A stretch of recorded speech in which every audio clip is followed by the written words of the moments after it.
سما اعطيني جوالي من برا.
أنا اسمي حنان المدهون، خريجة علاقات عامة جامعة الأقصى بكالوريوس.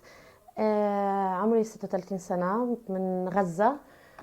بلشت مشروعي هذا تقريبا من 2015، من 6 سنين تقريبا. بدأت بأشياء يعني صغيرة بسيطة. شوي شوي طورت موهبتي واشتغلت على نفسي يعني لحتى وصلت للدرجة اللي أنا فيها حاليا. كله طبعا بجهد شخصي، ما فيش اي جهه مموله، ما فيش اي مؤسسه داعمه ولا اي شيء يعني بسند انه المشروع اللي انا بشتغل فيه. اشتغلت بالفوانيس بالاحجامها، اشتغلت بامور كثيره، وسنه عن سنه كنت اطور الافكار اللي عندي وازيد عليها بافكار جديده واشتغل فيها على يعني افكار جديده. السنه اشتغلت على اللي هو عربة الفول والبياع الكنافه والمسحراتي والامور هاي.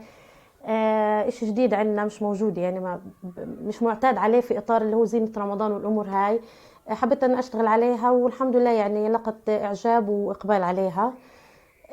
والحمد لله يعني انا يعني لما بشتغل بكون انا طالما انا راضية عن المنتج اللي انا يعني مشتغلاه بشكل مرتب متقن هيك، فاكيد راح ينال رضا واعجاب الناس ان شاء الله.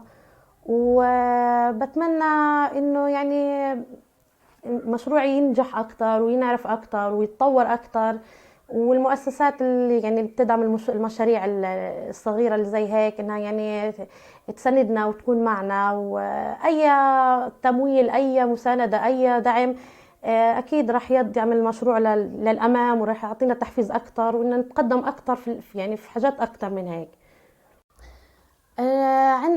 طالما انه يعني خاصه في يعني قلت لك وضع الكورونا هالقيت والاغلاقات الموجوده، ويوم كل يوم والتاني نسمع انه البلد رح بدها تتسكر، بده ينفرض حظر، بده ينفرض اغلاق. كله هذا بأثر سلبيا علينا، يعني بأثر سلبيا على الشغل اللي احنا بنشتغله، على المنتجات اللي احنا بنطلعها.